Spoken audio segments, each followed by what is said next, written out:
उसे दुनिया का सबसे ज्यादा कमजोर हंटर माना जाता था, पर एक डंजन में लगभग मरने के बाद उसे एक यूनिक एबिलिटी मिलती है लेवल अप करने की, जो लगभग किसी भी हंटर के पास नहीं होती। और इसी पावर से वो धीरे धीरे दुनिया का सबसे ज्यादा स्ट्रॉन्गेस्ट बंदा बन जाता है। अब हम एक पास का सीन देखते हैं जहाँ पर 10 साल पहले पूरी दुनिया में अजीब अजीब गेट्स अपीयर होने लग जाते हैं। इन गेट से डेंजरस मॉन्स्टर्स आते हैं जिन्हें नॉर्मल वेपन्स बिल्कुल भी अफेक्ट नहीं कर रहे थे, इसलिए इंसान उनसे लड़ नहीं पा रहे थे। तब कुछ लोगों के अंदर स्पेशल पावर्स अवेकन हुई जिससे वो उन मॉन्स्टर्स को मार पाते थे, और फिर यही लोग कहलाने लगे हंटर्स। उनकी पावर्स और स्ट्रेंथ के हिसाब से उनकी रैंक डिसाइड होती है, और एक बार पावर अवेकन हो जाए उसके बाद उनकी पावर नहीं अवेकन हो सकती, वो सिर्फ और सिर्फ फिर उन हंटर्स का लेवल कभी भी अप नहीं कर सकता है। स्ट्रॉन्ग होने का एक तरीका होता है और वो होता है बेटर इक्विपमेंट्स लेना। अब यहाँ पर हम देखते हैं एक हंटर जिसका नाम किम होता है। तभी पार्क नाम का एक आदमी आता है और वो बताता है कि उसकी वाइफ है ना प्रेग्नेंट है, इसलिए उसे पैसे चाहिए और वो डंजन्स रेड करने जा रहा है। तभी वो एक लड़के को देखते हैं जिसका नाम संग जिन वू होता है। सब उसे बहुत प्यार से ग्रीट करते हैं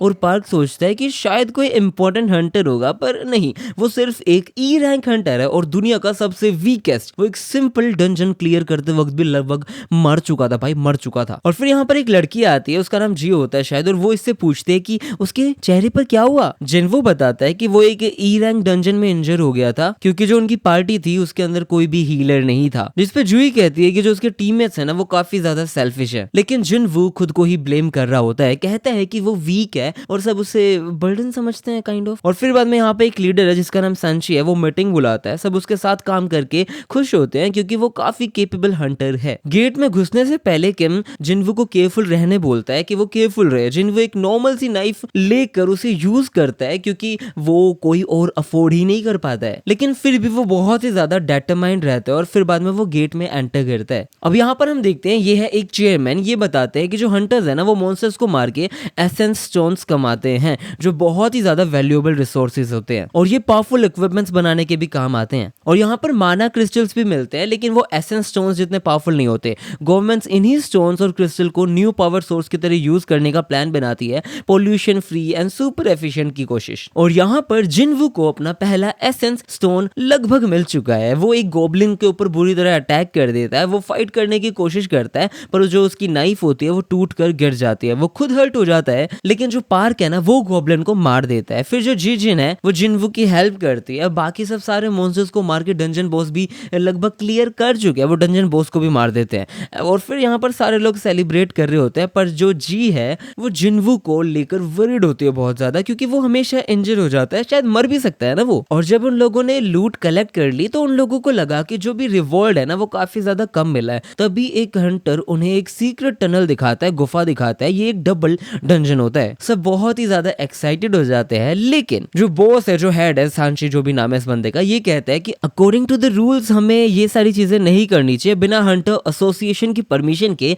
अंदर नहीं जा सकते। लेकिन जो किम होता है वो रूल तोड़ने का आइडिया देता है। फिर बाद में वोटिंग होती है, जो हाफ लोग होते हैं वो अग्री करते हैं, हाफ अपोज करते हैं, और लास्ट में हम देखते हैं ये लड़की भी अपोज ही कर रही होती है, लेकिन जिनवू का वोट बचा होता है। और ये बंदा फिर ये सोचता है कि वो मर भी सकता है, पर उसके पापा मिसिंग है, माँ हॉस्पिटल में, बहन स्टूडेंट है, पैसा लेना लाना उसकी जिम्मेदारी है, इसलिए वो टनल में जाने के लिए यस बोल देता है, रेडी हो जाता है। और दूसरी तरफ हम देखते हैं जो ऑफिशियल्स है वो नए हंटर्स की पावर टेस्ट कर रहे होते हैं। हंटर्स गिल्ड के मास्टर चोई प्रॉमिसिंग न्यूबीज को गिल्ड ज्वाइन करने का ऑफर भेजने को बोलते हैं। और इसी वक्त हम देखते हैं बाहर कुछ थीव्स वगैरह एक औरत का बैग चुरा रहे होते हैं, लेकिन यहाँ पर एक लड़की होती है और वो बंदी लिटरली उछल के एस रैंक हंटर है ये बंदी उछल के उसका बैग पकड़ लेती है। इस बंदे का नाम है हाई इन। सारे लोग यहाँ पर इकट्ठा हो जाते हैं, लेकिन पब्लिक अटेंशन पसंद ना होने के कारण ये बंदी वहां से कूद फूद के निकल जाती है। डंजन के अंदर टनल एक्सप्लोर करते वक्त जो जी है वो जिनवू से पूछती है कि उसने रिस्की डिसीजन क्यों लिया, मुझे जरा बताएगा। उसे याद दिलाती है कि वो पहले भी ऑलमोस्ट मर चुका है। जिनवू ऑकवर्ड हो जाता है जब वो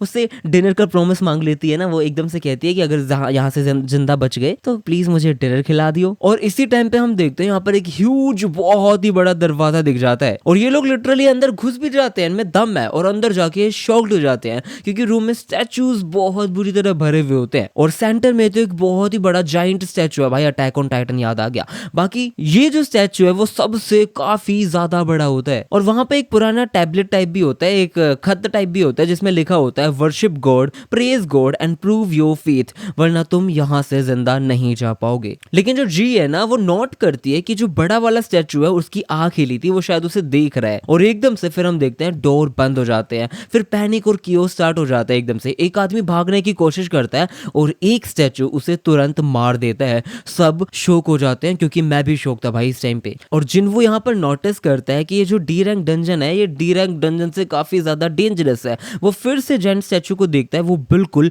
उन्हें ऑब्जर्व कर रहा था। जिन्वो को अपनी हर एक पुरानी रेड याद आ जाती है। वो भाई हमेशा डेथ के बिल्कुल क्लोज रहता था पर फिर भी वो कभी भी गिव अप नहीं करता था। स्टैचू एक डेथ बीम चला देती है और जिन्वो सबको कवर लेने के लिए बोल देता है, नीचे बैठने के लिए बोल देता है। और तभी वो जो हेड है सेंची उसके पास आता है और वो पूछता है कि उसने डेंजर कैसे सेंस किया, जिसपे जिन्वो कहता है कि ये उसकी एक गट फीलिंग थी। पर देखता है कि जो सेंची है उसका हाथ कट चुका है। वो सेंची की ब्लीडिंग स्टॉप करता है और बताता है कि जी जो है वो बहुत ज्यादा प्रेशर और पैनिक हो जाती है, इसलिए वो टफ रेड जो होती है ना उन सबको अवॉइड करती है। सियोंग भी कहता है कि उसने कभी इतना बड़ा डेंजरस मॉन्स्टर नहीं देखा। सब कमेंडमेंट्स की बात करने लग जाते हैं और जिन्वो सोचता है ये बड़ा स्टैचू ही उनका गॉड है। एक हंटर भागकर स्टैचू पे अटैक करने की कोशिश करता है और तुरंत मारा जाता है, जिसपे जिन्वो सोचता है कि स्टैचू अगर चाहे तो वो तुरंत सबको मार सकता है, पर वो रुक क्यों रहा है यार। तब उसे टैबलेट की फर्स्ट कमांड याद आती है, वॉरशिप गॉड। वो खड़ा होता है, स्टैचू अटैक करने की तैयारी करता है पर जिन्वो एकदम से झुक के उसके सामने बिल्कुल प्रे करने लग जाता है। अपना कंधा नीचे कर लेता है, मुंह नीचे कर लेता है और स्टैचू रुक जाता है, उसे नहीं मारता। जिन्वो सबको बोलता है सब लोग सर झुका लो, और सारे लोग उसकी बात मान लेते हैं। स्टैचू की जो आईज हो जाती है ना वो बंद हो जाती हैं, पर फिर एक बहुत ही ज्यादा क्रीपी स्माइल आ जाती है जिसे देख के मेरी भी फट गई थी। सब कंफ्यूज और फिर स्टैचू खड़ा होता है और चलना शुरू कर देता है। भाई बहुत ही गंदा पैनिक हो जाता है और फिर जिन्वो याद दिलाता है और याद करता है जो सेकंड कमांडमेंट है वो है प्रीज गॉड। एक आदमी आगे जाके प्रेयर बोलने लग जाता है और वो कहता है मैं तो 30 मार खा रहा हूं, मुझे हर एक लैंग्वेज आती है, मैं प्रेयर कर सकता हूं। लेकिन वो जो स्टैचू है वो उसे क्रश कर देता है। सब भागने लगते हैं और जो स्टैचूज है वो विद वेपन्स हंटर्स को मारना शुरू कर देते हैं। जिन्वो रियलाइज करता है कि स्टैचूज विद इंस्ट्रूमेंट्स को एक्टिवेट करना होगा। जितने भी इंस्ट्रूमेंट वाले स्टैचूज है ना उन सबके पास जाके खड़ा होना पड़ेगा। इसीलिए वो सबको कह देता है जिस भी स्टैचू के पास इंस्ट्रूमेंट है ना उसके पास जाके खड़े हो जाओ। और जैसे ही लोग उसके पास जाते हैं वो स्टैचू एक्टिवेट हो जाते हैं, इंस्ट्रूमेंट्स बजने लग जाते हैं और हंटर्स बच जाते हैं। लेकिन जो जिन्वो और ये लड़की है ना ये एक स्टैचू के पास होते हैं इसलिए वो एक्टिवेट नहीं होता। इसलिए जिन्वो को ये समझ आ जाता है और वो बंदा भग के दूसरी स्टैचू के पास जाने की कोशिश करता है और वो चीवी को वहीं रहने के लिए बोलता है। और ये स्टैचू एक्टिवेट हो चुका है, प्लस उसके पीछे एक स्टैचू आ रहा है जो उसको अटैक करने वाला है, मारने वाला है। और यहाँ पर जिन्वो बुरी तरह गिर जाता है और एक स्टैचू एक्टिवेट हो जाता है और उस पर अटैक करता है। सब सोचते हैं जिन्वो मर गया, पर वो बंदा कैसे जैसे जिंदा रह जाता है, घिसते हुए लड़ते हुए लटकते हुए स्टैचू तक पहुंच जाता है। लेकिन जो गॉड स्टैचू है वो उसके ऊपर स्टेप मार देता है और तभी लास्ट स्टैचू गाना शुरू कर देता है। कमांडमेंट 2 कंप्लीट हो जाता है और ये लोग अभी फिलहाल बच जाते हैं। और फिर यहाँ पर चुई दौड़कर आती है पर वो जिन्वो का लेग कटा हुआ देखकर बिल्कुल चौंक जाती है। वो हील करने की कोशिश कर रही होती है लेकिन उसकी लिमिट क्रॉस हो जाती है, वो नहीं कर पाती। और सब यहाँ पर रियलाइज करते हैं जो उनके मेजोरिटी कंपेनियंस है वो मर चुके हैं। किम संची को ब्लेम कर रहा होता है। आर्ग्यूमेंट पूरी तरह स्टार्ट हो जाती है पर संची रिस्पॉन्सिबिलिटी ले लेता है। वो कहता है कि मेरे को हाँ नहीं करना चाहिए था। और तभी यहाँ पर एक छोटा सा अजीब सा ऑल्टर अपीयर हो जाता है। जिन्वो याद करता है third commandment prove your faith यानी सैक्रिफाइस। किम कहता है ये जो हेड बनने की कोशिश कर रहा था ना इसको सैक्रिफाइस होना चाहिए क्योंकि वो लीडर है, जिसपे साची भी अग्री करता है और वो कहता है चलो ठीक है। फिर वो ऑल्टर की तरफ चला जाता है पर तभी वहां फायर एरप्ट होती है और उसी टाइम पे जिन्वो सबको बोलता है कि क्या मुझे ऑल्टर तक पहुंचाने में थोड़ी सी हेल्प कर दोगे, मुझे चेक करना है। जब सब नियर मतलब पास आ जाते हैं उस ऑल्टर के तभी वहां पर फ्लेम्स अपीयर हो जाती है। जिन्वो वंडर करता है मतलब सोच रहा होता है कि उन्हें बचाया जा सकता है या नहीं जा सकता। पर यहाँ पर हम देखते हैं वो गेट है ना फुल ओपन हो जाता है एकदम से जब सारे लोग इधर आए थे। और जैसे ही गेट ओपन होता है तो साफ साफ जो हेड है ना वो बताता है कोई भागने की कोशिश मत करना वरना मारे जाओगे। और अगर यहाँ पर सारे लोग मर जाते हैं, टाइम खत्म हो जाता है, तो यहाँ पर सारे के सारे जितने भी मॉन्स्टर्स हैं वो कुछ टाइम के बाद यहाँ से बाहर निकल जाएंगे, जिस चीज को कहते हैं डंजन ब्रेक। और अगर ऐसा हुआ तो पूरी दुनिया खत्म हो सकती है। जिन्वो यही सोच रहा होता है कि अगर ये डिजास्टर रोकना है तो हमें यहाँ पर सबको बच के जाना पड़ेगा कैसे भी, और इस डंजन को खत्म करना पड़ेगा, इस डंजन को क्लियर करना ही पड़ेगा। वो सबको सिंपली ऑल्टर के पास जाने की बात कर रहा होता है, कह रहा होता है। और जैसे ही ऑल्टर एक्टिवेट होता है ब्लू फ्लेम्स एक बहुत ही बड़े सर्कल में बनने लग जाती हैं। दरवाजा खुलता है और सब सोचने लगते हैं कि क्या अब वो बाहर जा सकते हैं। लेकिन तभी स्टैचूज मूव करने लग जाती है। जैसे ही एक ब्लू फ्लेम डिसअपीयर होती है सब पैनिक करते हैं। पर जिन्वो नोटिस करता है कि स्टैचूज तब रुकते हैं जब कोई उन्हें देख रहा होता है, उनकी आंखों में देख रहा होता है। तब वो सबको बोलता है आईज ओपन रखना, तभी सिर्फ ये मूव नहीं करने पाएंगे, प्लीज आईज ओपन रखना। और शुरू में सब कुछ कुछ सही चल रहा होता है पर एक लड़की डर के मारे भाग जाती है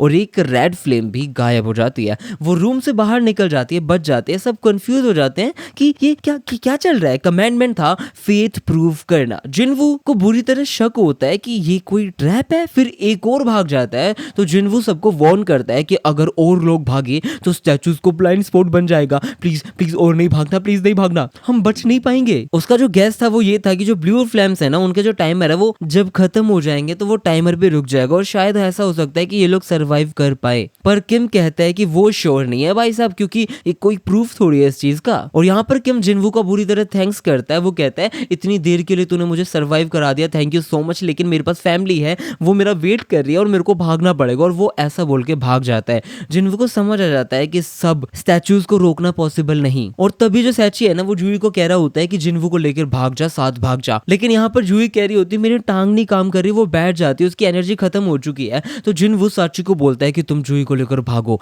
मैं नहीं भाग सकता, मेरे पास सिर्फ एक काम कर रहा है, मेरा पैर टूट चुका है, मैं नहीं भाग सकता हूँ। वो जूही को एक एसेंस स्टोन भी दे देता है और वो कहता है इससे डिनर ले लेना, और अगर अगर अगर मैं बच गया गलती से तो मैं पक्का आऊंगा। और यहाँ पर जूही उसे छोड़ना नहीं चाहती, पर जो हेड है वो उसे बेहोश करके उठा ले जाता है। अब जिन वो अकेला रह जाता है, क्लियरली होपलेस, पर फिर भी वो एक स्वॉर्ड उठाता है। जब तक जान है वो लड़ेगा, जान है तो जहान है। स्टैचूज उस पर हमला करते हैं, उससे दूर तक उछाल देते हैं और उसका एक हाथ वापस से तोड़ देते हैं। वो ब्रूटल बीटिंग झेलता जाता है, मरता जाता है, लेकिन वो एकदम से ऑल्टर पर गिर जाता है, जहां पर एक स्टैचू उसको बुरी तरह मारने ही वाला होता है। जिनवू कहता है मुझे मरना नहीं है, और वो रोने लग जाता है बुरी तरह। तभी टाइमर खत्म हो जाता है और एक सिस्टम मैसेज आता है, do you want to become a player. और अगले सीन में हम देखते हैं ये बंदा अपनी आंखें हॉस्पिटल में खोलता है और वो देखता है उसकी पूरी बॉडी हील हो चुकी है। उसे लगता है कि शायद सब कुछ ड्रीम था, पर तभी हम देखते हैं यहाँ पर हंटर एसोसिएशन के सर्विलियंस टीम मैनेजर गिनशोल आ जाते हैं और गिनशोल इसे बताता है कि वो लगभग 3 दिन से बेहोश था। जिनवू, जियो और साची के बारे में फिर वो पूछता है, जिसपे ये बंदा बताता है कि दोनों सरवाइव कर चुके हैं, ठीक है, पर साची ने,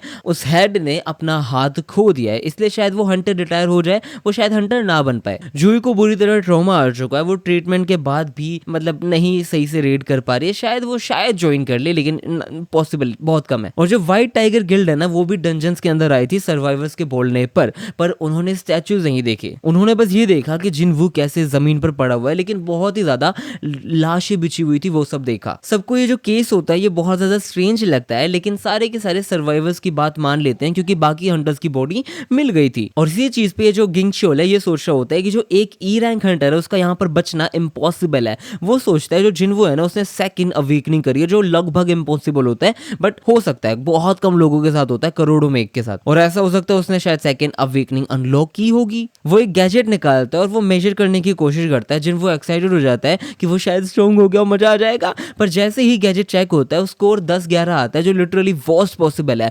वीकेस्ट हंटर का स्कोर भी 70 होता है। गिंगशुल बोलता है कि उनसे शायद गलती हो गई, और फिर वो लोग रूम छोड़कर यहाँ से चले जाते हैं। जिनवू डिसअपॉइंट हो जाता है और सोचता है कि उन्होंने स्क्रीन के बारे में क्यों नहीं कुछ पूछा। यहाँ पर एक स्क्रीन दिख रही होती है जो सिर्फ इसे दिख रही होती है, जो फ्लोट कर रही होती है। और तभी हम देखते हैं उसकी सिस्टर बहन गीना आती है और वो बताती है कि वो बहुत ज्यादा टेंशन में थी। वो कहती है कि वो स्कूल छोड़ देगी अगर जॉब करने लग जाएगी, अगर जिनवू ये हंटर वगैरह वाला काम शुरू रखेगा, क्योंकि वो हमेशा हॉस्पिटल में ही रहता है। जिनवू सॉरी बोलता है और स्क्रीन के बारे में पूछता है कि उसे कुछ दिख रहा है, लेकिन गीना कहती है पागल है क्या तू। फिर ये पूछता है कि तू जो गेम मैसेज है वो कैसे चेक करती है, जिसपे ये बताती है बस मैसेज बॉक्स ओपन कर लो और चेक हो जाएगा। फिर जिनवू कहता है मैसेज बॉक्स ओपन, और सिस्टम कमांड समझ जाता है, डेली कोस्ट अनलॉक हो जाता है। जीना इस बात पे उसे रेस्ट करने के लिए बोल रही होती है और वहां से चली जाती है। जिनवू वहां पे नोटिफिकेशन देखता है, सिस्टम उसकी हेल्प के लिए बना है, पर अगर वो कोस्ट फेल करेगा तो पेनल्टी मिलेगी। कोस्ट एक सिंपल वर्कआउट रूटीन होता है, वार्निंग भी आती है कि फेल किया तो पनिशमेंट मिलेगी। जिनवू सोचता है कि हॉस्पिटल में रहकर ये पॉसिबल ही नहीं है, तो वो सो जाता है। तभी टाइमर एक्सपायर हो जाता है, टाइम खत्म हो जाता है और पेनल्टी एक्टिवेट हो जाती है।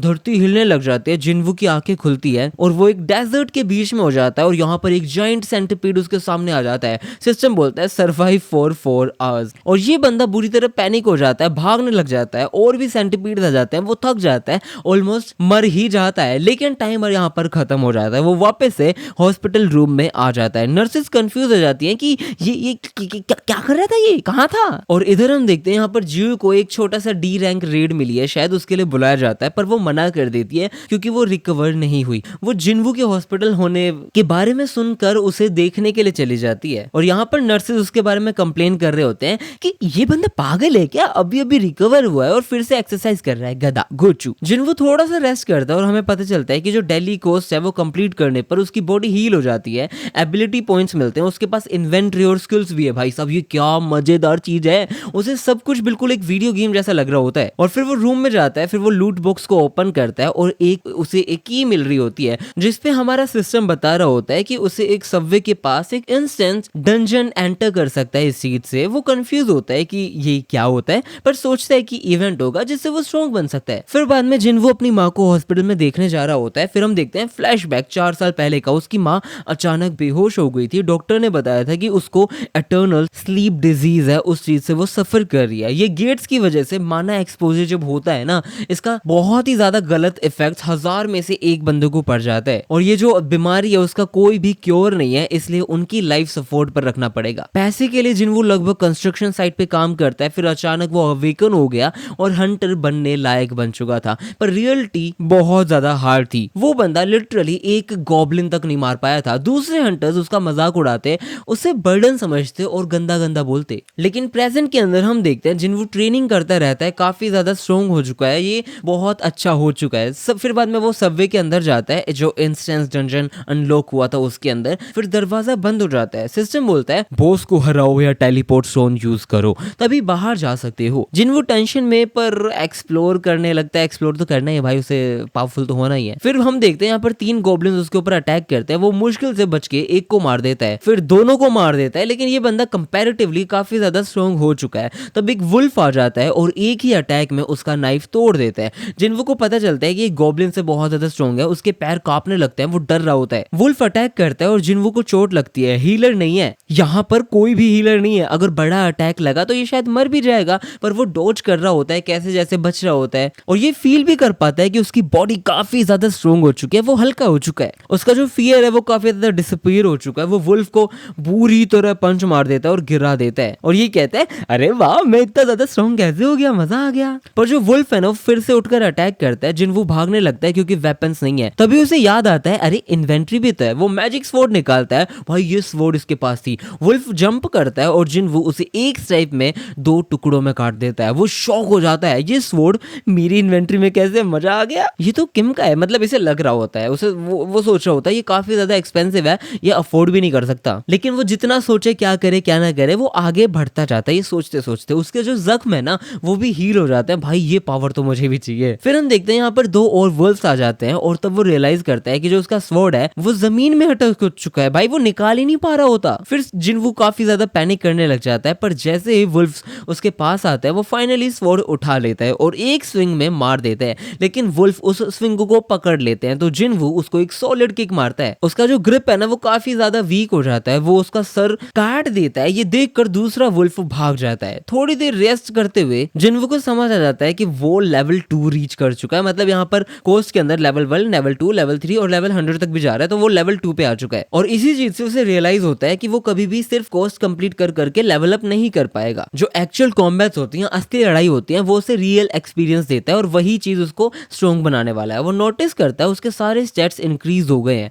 वो सोचता है कि जो लेवलिंग अप है ना वो ज्यादा एफिशिएंट है क्योंकि एक लेवल पर उसे 5 स्टैट पॉइंट्स मिलते हैं, जबकि जो डेली कोस्ट है वो सिर्फ उसे 3 स्टैट्स देते हैं। फिर उसे याद आता है कि उसने अभी अभी 5 मॉन्स्टर्स को हराया, तब वो खुद को कंट्रोल करता है कि ज्यादा एक्साइटेड ना हो। फिर वो मैजिक जेम्स ढूंढता है पर उसे एक आइटम मिलता है। सिस्टम बताता है कि उसने शॉप डिस्कवर किया है। वो कुछ खरीदने की कोशिश करता है लेकिन नहीं कर पाता क्योंकि उसका लेवल काफी लो है, तो वो आइटम बेच देता है और 20 गोल्ड्स कमा लेता है। पर वो सोचता है कि रियल दुनिया में ये कितने पैसे के बराबर होगा रे बाबा, और कंक्लूजन निकलता है कि शायद ज्यादा नहीं क्योंकि ये ई रैंक डंजन लग रहा है। वो सोचता है कि ये जो डंजन है वो क्लियर करे तो करे कैसे, टेलीपोर्टेशन स्टोन कहाँ मिलेगा और बॉस को वो शायद हरा भी पाएगा या नहीं पाएगा। पर फिर भी वो बंदा डिसाइड करता है कि अगर वो लेवल अप करता रहे तो शायद चांस हो। फिर उसको वुल्फ्स का एक बहुत ही ज्यादा बड़ा पैक मिलता है, मतलब सारे के सारे ये लोग मिलते हैं पर इस बार वो बिल्कुल भी नहीं डरता। वो चार्ज करता है, ब्लेड घुमाता है और सबको एक एक करके मार देता है। एंड तक वो सराउंडेड हो जाता है लेकिन फिर भी सबको स्लॉटर कर देता है और लेवल अप भी हो जाता है। जिन वो फिर बाद में नोटिस करता है जो उसकी स्वॉर्ड है वो टूटने वाली है, पर वेपन्स तो एक्सपेंडेबल्स होते हैं, इसलिए फाइट जैसे ही खत्म होती है वो रिलीफ फील करता है। इन्वेंट्री चेक करता है और पता चलता है कि टेलीपोर्टेशन स्टोन ऑलरेडी मिल चुका है, पर वो डंजन से निकलना नहीं चाहता क्योंकि मॉन्स्टर्स को मारकर स्ट्रॉन्ग होना उसके लिए जरूरी है। अगर वो टेलीपोर्ट कर गया तो मॉन्स्टर डिसअपीयर हो जाएंगे और शायद ये वाला मौका वापस मिले भी ना। इसीलिए वो डंजन के और अंदर चला जाता है। रास्ते में मॉन्स्टर्स को कंटिन्यूसली स्लॉटर करता है।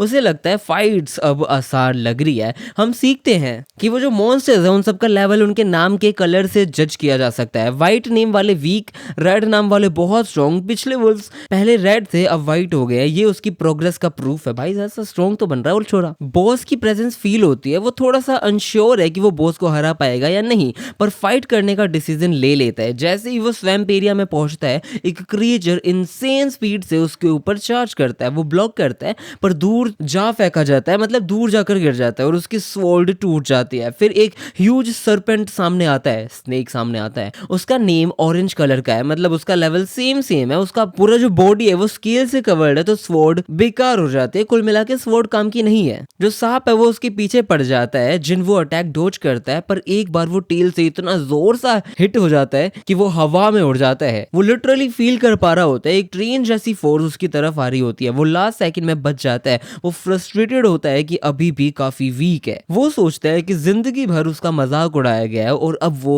हर हाल में स्ट्रॉन्ग बनना चाहता है। वो सरपेंट की तरफ वापस से दोबारा से चार्ज करता है, अटैक डोज करता है और टूट चुकी स्वॉर्ड को उसका जो पॉइंट है उसके स्केल्स में घुसा देता है, उनकी जगह में घुसा देता है। सरपेंट उसे खाने की कोशिश करता है पर जिन वो एयर में जंप करके उसकी बॉडी से चिपक जाता है। वो अपने पूरे फोर्स से उसका स्केल जो है ना वो क्रश करने लग जाता है। सरपेंट पेन में चिल्ला रहा होता है। उसके जो पिलर पैर है वो बुरी तरह स्मैश हो जाता है, लेकिन जिन वो छोड़ता ही नहीं है। भाई साहब पीछा नहीं छोड़ूंगा मैं, यूं कर रहा होता है। वो सरपेंट की नेक को पूरे जोर से कंप्रेस करता है, दबाता है जब तक सरपेंट ब्लीड आउट नहीं हो जाता। फाइनली सरपेंट ग्राउंड पर गिर जाता है, डेड हो जाता है, मर जाता है, खत्म हो जाता है। फिर बाद में सिस्टम अनाउंस करता है कि जिन्वो ने बॉस को डिफीट कर दिया है। उसे रिवॉर्ड में मिलता है अ पावरफुल डैगर। और सरपेंट का वेनमस जो इफेक्ट है वो काफी ज्यादा डेंजरस है क्योंकि वो परमानेंटली स्ट्रेंथ कम करके डिफेंस बढ़ा देता है। और जो डंजन है ना वो अपनी ओरिजिनल स्टेट में आ जाता है, रिवर्ट हो जाता है। जिन्वो सबवे से बाहर आता है। उसे समझ नहीं आ रहा होता कि सारे लोग कहाँ गए। यहाँ पर एक सोल्जर आता है और वो बोलता है कि सिविलियन अलाउड नहीं है,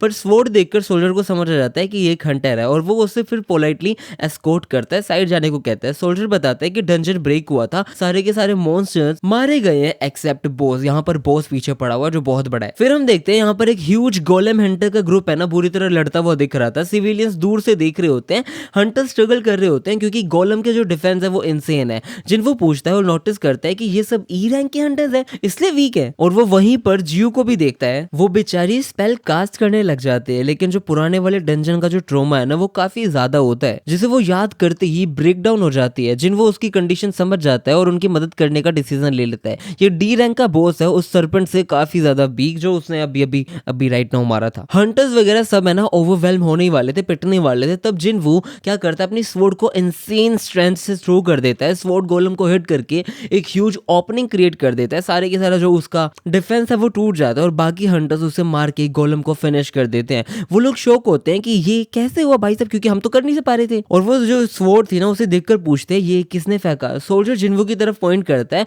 पर तब तक जिन्वू वहां से गायब हो चुका था, जा चुका था। वो चला जाता है क्योंकि उसने एक्सपेक्ट नहीं किया था कि उसका जो अटैक है इतना पावरफुल होगा। हॉस्पिटल में जिन्वू अपना वर्कआउट रूटीन कंप्लीट कर रहा था, कंटिन्यू करके बैठा था। नर्स आती है और शॉक हो जाती है कुछ दिनों में ही वो इतना रिप्ड कैसे हो गया। वो बताती है कि आज उसका डिस्चार्ज है। और जैसे ही रूम से वो निकल रहे थे उसी टाइम उसकी जो नर्स है वो उससे उसका नंबर मांग लेती है। ओह माय गॉड, वो उसके चार्म से इंप्रेस हो जाती है। दूसरी तरफ एस रैंक हंटर बैक एक टीवी शो में इंटरव्यू दे रहा होता है। वो बताता है कि उसकी डेली रूटीन हैवी ट्रेनिंग होती है ताकि कॉम्बैट स्किल्स रस्टी ना हो। पहले वो फायर फाइटर था इसलिए उसे डेंजरस सिचुएशंस हैंडल करनी आती है। और जो जीना है जो जिनवू की बहन है वो उस इंटरव्यू को देख रही होती है। फिर वो रियलाइज करती है कि जो स्कूल है उसके लिए वो बेचारी काफी ज्यादा लेट हो गई है। जिनवू उसे बोलता है सेफ रहना। वो नोटिस करती है जिनवू कुछ अलग लग रहा है, काफी लंबा हो चुका है, शायद ट्रेनिंग की वजह से। वो निकलती है, जिनवू उसे अम्ब्रेला दे देता है और कहता है बी सेफ भाई, जा आराम से जा। फिर बाद में अपना जिनवू डेली कोर्स चेक करता है। जिनवू नोटिस करता है उसके मसल्स मास बढ़ चुका है, काफी ज्यादा स्ट्रॉन्ग हो चुका है, रीजन स्टैट्स इंक्रीज हो चुके हैं, एबिलिटी पॉइंट्स अभी तक डिस्ट्रीब्यूट नहीं किए थे, तो वो डिसाइड करता है कि जो एजिलिटी और परसेप्शन है वो बढ़ा लेनी चाहिए। तभी हम देखते हैं उसके लैंडलॉर्ड का फोन आता है, रेंट ड्यू है इस चक्कर में। जिन वो प्रॉमिस करता है तुरंत वो आज पे कर देगा। वो सोचता है कि अब स्ट्रॉन्ग हो गया है तो डंजन्स रीडिंग वगैरह जो भी है उससे वो पैसे कमा सकता है, पर जो उसकी रैंक होती है वो ई होती है। इस चक्कर में जो जॉब से वो मिलनी बहुत मुश्किल है। वो रीवैल्यूएशन के बारे में सोचता है, पर फिर वो मना कर देता है क्योंकि उसका जो केस है वो अनयूजुअल है और अनवांटेड अटेंशन फालतू में ही आ जाएगा। फिर हम देखते हैं इसे एक हाई पेइंग जॉब दिखती है ई रैंक हंटर्स के लिए। वो तुरंत लोकेशन की तरफ निकल पड़ता है। बीच में जो डेली कोर्स है वो भी कंप्लीट कर लेता है। वहां उसकी मुलाकात डनसुक से होती है जो बताता है कि उनकी जो पार्टी में है ना वो सिर्फ 6 मेंबर्स हैं। सी रैंक डंजन एंटर करने के लिए 8 चाहिए होते हैं, सो दे हायर फिलर्स। जिन वो फाइटिंग नहीं करेगा, सिर्फ पार्टी में स्लॉट फिल करेगा। उसका कुछ काम नहीं, वहां पे सिर्फ खड़ा रहना है और इस चीज का उसे अच्छा कमीशन मिल जाएगा। जिन वो एक्सेप्ट कर लेता है। जो डांसुक है वो उसे लगेज कैरी करने के लिए बोलता है। जिन वो नोटिस करता है कि पार्टी में हीलर ही नहीं है। डांसुक बोलता है कि वो बिना हीलर के आदत डाल चुके हैं। वो आदत डाल चुके हैं, वाह भाई, बिना हीलर के बचेंगे कैसे। कॉन्ट्रैक्ट्स पढ़ते हुए जिन वो देखता है कि उनकी कोई जिम्मेदारी नहीं होगी अगर उसके साथ कुछ भी हो जाए, पर वो ठीक है चलो साइन कर देता है। एक डी रैंक हंटर यूजिन भी आता है। सब उसके एक्सपेंसिव गियर को देखकर इंप्रेस हो जाते हैं। लगता है काफी ज्यादा रिच फैमिली का लड़का है। गेट एनॉर्मस लगता है, पर जिन वो एक्सप्लेन करता है कि जो गेट है ना उसका साइज बिल्कुल भी मैटर नहीं करता, मैजिक पावर अमाउंट मैटर करती है। डंजन के अंदर काफी ज्यादा अंधेरा होता है, तो जो मेज है वो कान लाइट कास्ट करता है अपना मैजिक पावर से। जिनवू को डंजन टेंपल जैसा फील दे रहा होता है, जो पिच ब्लैक, नो मॉन्स्टर्स ऐसा वाला। अंदर जैसे ही जाते हैं उन्हें मॉन्स्टर्स की आवाज आ जाती है। सब पैनिक करते हैं। ओपनिंग हर जगह है, इसलिए पता नहीं कहां से अटैक होगा। जिनवू सराउंडिंग ऑब्जर्व करता है और वॉर्न करता है कि आंट्स ऊपर से अटैक करेंगी और सारे के सारे हंटर्स रेडी हो जाते हैं और फाइट शुरू होती है। जिनवू नोटिस करता है कि पार्टी कोऑर्डिनेशन बहुत ही ज्यादा अच्छे से कर रही है। यूजिन वीक है पर गियर उसकी हेल्प करता है और जिनवू इस चीज से काफी ज्यादा फ्रस्ट्रेटेड था कि ये जो जॉब है वो काफी ज्यादा इजी है। और जो एंट्स है, जितनी भी चींटी आई, वो सब मरने के बाद मैजिक जेम्स ढूंढने के लिए लोग निकल जाते हैं। डंसुक पूछता है जिनवू को कैसे पता था कि एंट्स ऊपर से आएंगी। वो कह देता है कि gut feeling bro, gut feeling. कॉन नोटिस करता है कि एंट्स पे भी बाइट मार्क्स हैं, शायद कोई पावरफुल मॉन्स्टर्स ने अटैक किया हो। यूजिन खुश होता है कि उसने पहला मॉन्स्टर मारा। उसके फादर ने उसके लिए इतने सारे एक्सपेंसिव गियर खरीदे थे, पर जिनवू वॉर्न करता है कि कुछ गलत लग रहा है, अभी भी लग रहा है, मुझे कुछ गलत लग रहा है। व्हाइट टाइगर गिल्ड के जिम के अंदर हम देखते हैं यहाँ पर ट्रेन कर रहे होते हैं बहुत सारे हंटर्स। तब एक एक्सप्लोजन होती है, लेकिन यहाँ पर सारे के सारे लोग नॉर्मल रहते हैं क्योंकि उनका गिल्ड मास्टर ट्रेनिंग में एक्सप्लोजन कर रहा होता है। हम देखते हैं कि यहाँ पर ये बंदा जो बैक है, इसका नाम, ये बंदा एक बोल्डर के अंदर एक मैसिव होल उड़ा देता है, पर वो बोलता है कि ये तो उसके लिए वार्म अप भी नहीं है। और फिर वो अपने सबऑर्डिनेट्स को बोलता है कि जाओ और साफ करो। वापस जंजन में जिनवू का ग्रुप सारा सामान उठा के चल रहा होता है, लेकिन उससे डांसन की पार्टी को थोड़ा सस्पिशियस, मतलब बहुत ज्यादा सस्पिशियस भी लग रहा होता है वो सारी पूरी पार्टी, क्योंकि उनके पास कोई हीलर नहीं है। फिर भी उनकी टीम वर्क परफेक्ट चल रही है। रास्ते में उन्हें इंजर्ड एंट्स मिलती हैं, तो वो समझ जाते हैं कि बॉस आसपास ही होगा। जब वो डंजन के अंदर डीप जाते हैं तो उन्हें एक ऐसी जगह मिलती है जो माना क्रिस्टल से भरी पड़ी होती है।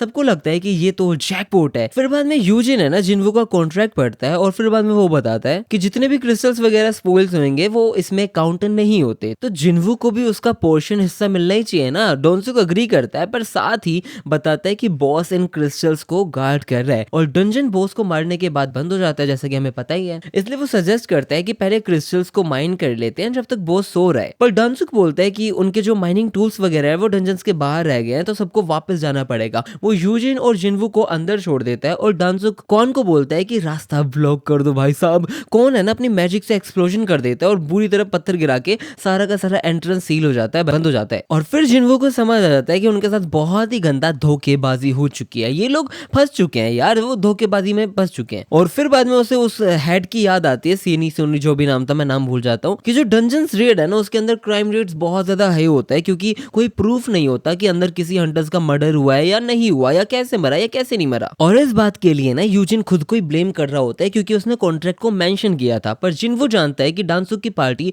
पहले से ही इन दोनों को मारने का प्लान बना चुकी थी। तभी हम देखते हैं जो जाइंट स्पाइडर है ना वो उनकी तरफ आ रही होती है। यूजिन प्रॉमिस करता है कि वो जिनवू को प्रोटेक्ट करेगा। जिनवू नोटिस करता है कि ये स्पाइडर उन सभी बॉसेस से ज्यादा स्ट्रॉन्ग है जिनको वो पहले डिफीट कर चुका है। उसे लगता है कि वो इसका मैच नहीं है, पर उसे गोड स्टैचू वाला जो इंसिडेंट था ना वो याद आ जाता है। उसके सामने ये स्पाइडर कुछ भी नहीं है, तो वो यूजिन को बोलता है कि ओए पीछे हो जा, जल्दी हो जा, वो खुद बॉस से फाइट करेगा। डांसुक के साथ ही पूछते हैं कि वो स्पाइडर का यूज क्यों कर रहे हैं जिनवू और यूजिन को मारने के लिए। डांसुक बोलता है कि वो रिस्क नहीं लेना चाहते कि स्पाइडर जाग जाए, मतलब स्पाइडर को जगाने का रिस्क नहीं लेना चाहते। उसे लगता है कि स्पाइडर उन्हें खाकर कर वापस सो जाएगा। फिर वो बताता है कि केव के ऊपर एक छोटा पाथ है जिसे वो वापस जा सकते हैं। उसके हिसाब से जिन्वो और यूजिन अब पक्का मर गए। यूजिन को लग रहा होता है जिन्वो का स्पाइडर से लड़ना इम्पॉसिबल है क्योंकि वो सिर्फ एक ई रैंक हंटर है, पर जिन्वो पीछे नहीं हट रहा होता भाई, वो बिल्कुल बढ़िया लड़ रहा होता है। उसे लगता है वो स्ट्रॉन्ग इनफ है, वो एकदम इंसेन स्पीड से अटैक करता है और यूजिन शॉक हो जाता है ये देखकर। सीन शिफ्ट होता है जी पर। अब ये भैया बोलते हैं कि वो मीटिंग की वजह से काफी ज्यादा थक गए हैं, लेकिन ये वाला बंदा कह रहा होता है कि कोई ना एक छोटा सा मैच कर ले ताकि वो रिलैक्स हो सके, जिसपे हमारे ये वाले सर एक्सेप्ट कर लेते हैं और कहते हैं कि वो अब अपने प्राइम में नहीं है, पर जैसे ही फाइट स्टार्ट होती है हम देखते हैं ये सर जी एक भी हिट लैंड नहीं कर पा रहे होते, और जो हमारे ये वाले सर है ये तो एक पावरफुल ब्लो से मैच ही जीत जाते हैं। फिर ये कम रैंक वाले सर अपने बड़े रैंक वाले को थैंक यू बोल रहे होते हैं और कह रहे होते हैं कि वो इतनी एज में भी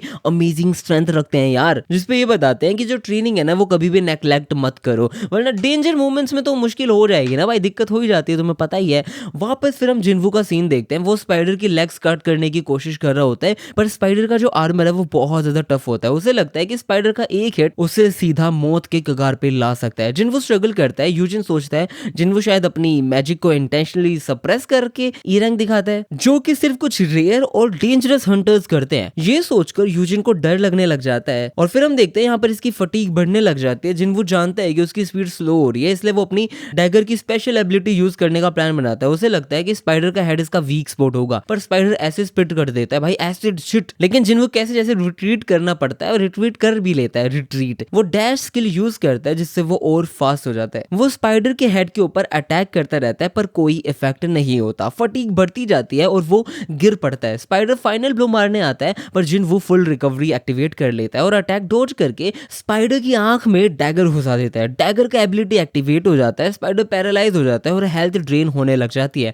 जिन्वो कंटिन्यूअस अटैक से उसे फिनिश कर देता है और सिस्टम यहाँ पे अनाउंस कर देता है बॉस डिफीटेड। यूजिन को यकीन नहीं हो रहा होता कि ये कैसे हुआ, लेकिन उसके बाद हम देखते हैं ये बंदा अपना क्रिस्टल माइनिंग वगैरह कर रहा होता है, बट यहाँ पर डांसुक की पूरी टीम आ चुकी है। वो सोचते हैं यूजिन ने बॉस को मारा होगा। डांसुक यूजिन को बोलता है कि जिन्वो को मार दो तब वो उसकी जान बख्श देगा। यूजिन इस चीज को सिंपली रिफ्यूज कर देता है। उस टाइम जिन्वो को अर्जेंट कॉस्ट मिलता है, डांसुक की पार्टी को एलिमिनेट करो। वो शॉक्ड होता है कि सिस्टम उससे इंसानों को मारने को बोल रहा है। तभी यहाँ पर दूसरा बंदा आकर एक पावरफुल ब्लास्ट से इन सबको उड़ा देता है। फिर हम हंटर हायन से मिलते हैं जो अपने दोस्तों से बात कर रही होती है। उनकी फ्रेंड्स बताती हैं कि वो ए रैंक डंजन में ट्रेनिंग के लिए गई थी, लेकिन वो चीज लिटरली इंस्टेंट क्लियर हो गया क्योंकि हायन यहाँ पे सबसे ज्यादा स्ट्रॉन्ग है। वो मॉन्स्टर्स को इतना इजीली डिफीट कर रही थी कि बस पूछो मत। वो लोग डिस्कस करते हैं कि बड़े गिल्ड्स में होना कितना लकी होता है। साथ ही एक रूमर भी होता है कि कुछ टीम्स ऐसी होती हैं जिनमें अनयूजुअली हाई कैजुअलिटी रेट देखने को मिल रहा होता है। फिर हम वापस डंजन का सीन देखते हैं। सबको लग रहा होता है जिन्वो मर चुका है, पर वो जिंदा होता है।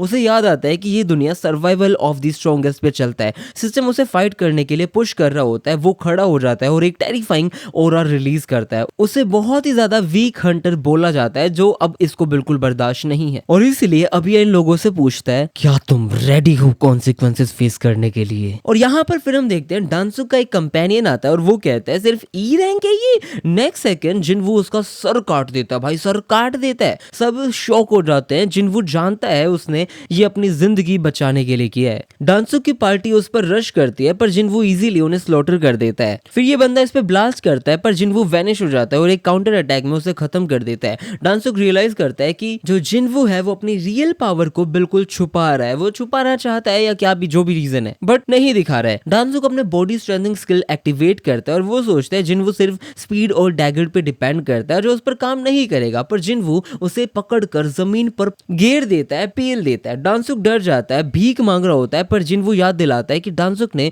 3 बार उसे मारने की कोशिश की थी। डंजन के अंदर कोई नहीं जानता कि क्या हुआ। जिन्वो उसका भी सर काट देता है और अर्जेंट कॉस्ट कंप्लीट हो जाता है। अब यहाँ पर ये जो डंजन है वो कोलैप्स होने लग जाता है। वो दोनों टाइम पर बाहर आ जाते हैं। ऑफिशियल्स उनकी बात मान लेती हैं और सोचती हैं यूजिन ने ये सब कुछ किया है। यूजिन जिन्वो को थैंक कहता है और शांति से सब कुछ आरामदायक तरीके से हो जाता है। और फिर बाद में इस बंदे को ये पूरी की पूरी रिपोर्ट मिलती है। उसे डाउट होता है क्योंकि डांसुक एक फेमस हंटर है और उससे भी ज्यादा बड़ी बात एक फेमस एस रैंक हंटर का भाई है भाई। अब देखो वो क्या करेगा। फिर बाद में हम देखते हैं जिन्वो घर आ जाता है। उसकी सिस्टर गिना खुश हो रही होती है, पर जिन्वो अंदर से डिस्टर्ब होता है कि उसके इस कारनामे के पीछे क्या ही राज था। उसने बिना कुछ सोचे हेजिटेट किए हंटर्स को मार दिया, पर वो सोचता है कि स्ट्रॉन्ग बनना ही पड़ेगा अगर फैमिली को प्रोटेक्ट करना है। और फिर बाद में रूम में बियर पीते वक्त उसे डीबफ का नोटिफिकेशन आता है, पर वो इंस्टेंटली क्लींस हो जाता है। मतलब उसे समझ आता है कि एक रिवॉर्ड ने उसे रीजनरेशन और स्टेटस इम्यूनिटी दे रखी है, उसको दारू का नशा नहीं चढ़ सकता। और फिर हम देखते हैं यहाँ पर यूजिन का कॉल आ जाता है कि कैफे में यूजिन बोल रहा होता है कि जो जिन्वो है ना वो उसके बॉस जैसा है और वो एक टीम बनाना चाहता है।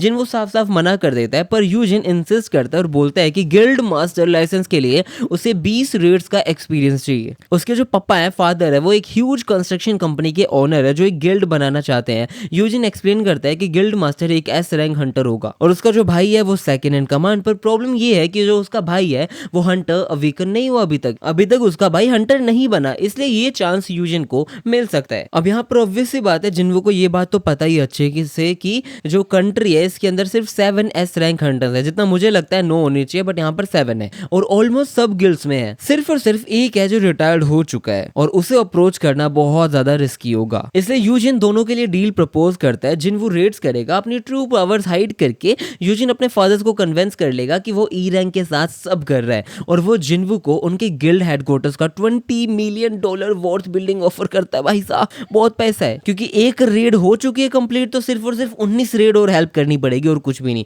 जिन्वो सोचता है कि वो इकलौता इंसान है जो लेवल अप कर सकता है, आगे चलकर वो खुद एस रैंक बन जाएगा, वो तो ऑब्वियस सी बात है। सो जब तक वो टाइम आएगा तब तक 20 मिलियन की वैल्यू कुछ भी नहीं होगी, इसलिए वो ऑफर को रिजेक्ट कर देता है, साफ साफ रिजेक्ट कर देता है। भाई साहब मुझे नहीं पता आगे क्या बात हुई। उधर फिर हम देखते हैं अमेरिका में हमें डांसुक का भाई डांसू मिलता है। डांसुक था और ये डांसू है जो अपने भाई की मौत की खबर सुनते ही उसे बहुत गुस्सा आ रहा होता है। उसे पता चल जाता है कि उसके भाई का मर्डर हुआ है, कोई ट्रेजिक स्टोरी नहीं थी। जो 2 सर्वाइवर्स है ना उनकी भी ये इन्फो वगैरह निकलवा लेता है और वो कह रहा होता है कि मैं कोरिया जाऊंगा, उनको ढूंढूंगा और मारूंगा। लेकिन उसका असिस्टेंट बोलता है कि उसका स्केड्यूल है वो काफी ज्यादा फुल है, तो वो वेट करने का फैसला कर लेता है और ये कहता है कि ये जैसे ही खत्म हो इसके बाद कोई भी स्केड्यूल वगैरह नहीं करना, और वो दोनों तो जिंदा नहीं रहेंगे। अगले सीन में हम देखते हैं जिन्वो अपनी सिस्टर के साथ रनिंग पे जा रहा होता है। सोचता है कि अगर उसके पास 20 मिलियन होते तो वो क्या करती, पर उसकी बहन को ये सब अनरियलिस्टिक लगता है। जिन्वो जब डेली कोर्स कंप्लीट करने लग जाता है तो उसे पता चलता है कि काउंटर रिक्वायरमेंट से आगे जा सकता है। इसका मतलब ये है कि अगर आपको 100 क्रंचेस करने हैं, 100 पुशअप्स करने हैं, तो उससे भी ज्यादा आगे जा सकता है ये पूरा नोटिफिकेशन जो भी है सब। इसलिए वो बंदा डिसाइड करता है कि वो टेस्ट करेगा इसकी लिमिट क्या है और ऐसे करके वो हर चीज डबल कर लेता है। कोस्ट सीक्रेट कोस्ट में कन्वर्ट हो जाती है और उसे एक ब्लेस्ड लूट बॉक्स मिलता है और हम देखते हैं बॉक्स में से एक और की मिल जाती है। वो बॉक्स एक की में बदल जाती है जो एस रैंक डिफिकल्टी वाले डीमन कैसल का रास्ता दिखाती है। वो शॉक हो जाता है ये देखकर कि उसमें एलिक्सर ऑफ लाइफ बनाने का सारा सामान मिला हुआ है और वो सोचता है कि इससे वो अपनी माँ को बचा सकता है, ठीक कर सकता है। वो डंजन ओपन करता है जहां एक फ्लेमिंग पोर्टल अपीयर होता है। वो डाउट करता है कि क्या वो एस रैंक डंजन हैंडल कर पाएगा, पर उसने अपने प्रिकॉशंस के लिए टेलीपोर्टेशन स्टोन सेव कर रखा होता है। और जैसे ही वो एंट्रेंस के पास जाता है यहाँ पर एक सर्बेरस अटैक कर देता है, पर जिन वो डेटरमाइंड है कि उसे स्ट्रॉन्ग बनना है। वो डैश यूज करके उसके पास पहुंचता है और स्लैश करता है, पर डैमेज बहुत कम, ना के बराबर, होता ही नहीं है। वो अपनी मर्डरस इंटेंट स्किल यूज कर लेता है पर कोई इफेक्ट नहीं होता। सर्बेरस उसका हाथ काट लेता है और उसकी एचपी का एक तीसरा हिस्सा चला जाता है लगभग। फिर भी वो खड़ा हो जाता है, पर सर्बेरस एक स्किल एक्टिवेट करता है जो उसकी स्टैट्स डबल कर देता है। जिन वो रिएक्ट ही नहीं कर पाता और दोबारा हिट खाता है। सर्बेरस उसके सर पर, मतलब उसके ऊपर बार बार स्मैश कर रहा होता है और उसकी हेल्थ डेंजरसली स्लो कर देता है, लो कर देता है। जिन वो टेलीपोर्टेशन स्टोन यूज करने के लिए मतलब बिल्कुल यूज करना चाहता था, पर एक अटैक के चक्कर में वो उसके हाथ से गिर जाता है। वो सोचता है कि अब कैसे बचेगा, तो वो स्नेक का पॉइजन ट्राई करता है, याद करते हुए कि उसके पास डिबफ इम्यूनिटी है। और यहाँ पर ऐसा ही होता है, पॉइजन का जो नेगेटिव इफेक्ट है वो हट जाता है। सर्बेरस दोबारा जंप कर उसे काट लेता है, पर वो बचता है और देख लेता है कि सर्बेरस का बफ है ना वो एंड हो गया है। और वो बीस्ट के ऊपर रश करता है और फाइनली कुछ डैमेज कर पाता है। सर्बेरस फिर से उसे काट लेता है, पर वो बचा रहता है और उसके आंख में ये चीज घुसा देता है। वो लगभग बार बार उसे स्टैब करता रहता है और आखिर में बीस्ट को मार देता है। फाइट के बाद वो लेवल अप हो जाता है और हील हो जाता है। बाद में वो रिलीफ महसूस करता है, उस डीमन कैसल का एक और की मिल जाता है उसे, और साथ में एलिक्सर ऑफ लाइफ का फॉर्मूला भी, जिसे कंप्लीट करने के लिए कैसल के अंदर 3 रेयर आइटम चाहिए, जिन वो डिसाइड करता है कि अभी वो काफी स्ट्रॉन्ग नहीं है पर जल्दी ही वापस आएगा। फिर बाद में हम देखते हैं वो यूजिन से मिलता है और बोलता है कि उसने अपने फैसले को चेंज कर दिया, बदल दिया। वो रेड्स ज्वाइन करेगा बट एक कंडीशन पर, वो डंजन्स अकेला क्लियर करेगा। यूजिन हैरान होता है, याद दिलाता है कि सी रैंक डंजन्स के लिए 8 मेंबर्स चाहिए, पर जिन वो बोलता है कि कोई कोटा पूरा करने के लिए लोग हायर कर सकते हैं। यूजिन को ये चीज काफी ज्यादा रिस्की लग रही होती है, पर जिन वो एक्सप्लेन करता है कि बिना कैजुअलिटीज के डंजन्स क्लियर हो सकता है और उसके फादर को ये देख के इम्प्रेस और ज्यादा हो जाएंगे ना, उसके फादर इम्प्रेस। यूजिन मान जाता है और मेंबर्स ढूंढने लग जाता है। वो कहता है मैं संभाल लूंगा बाकी का काम। फिर बाद में हम हायन को ट्रेनिंग का सेशन के बीच में देखते हैं और यहाँ पर ब्रेक के टाइम एक आदमी उसके पास आता है और उसे यूजिन के गिल्ड का गिल्ड मास्टर बनने का ऑफर देता है। यूजिन के फादर का भाई, ये शायद पता नहीं कौन है, लेकिन हायन उससे बताती है कि डंजन्स के आने से दुनिया बदल गई है।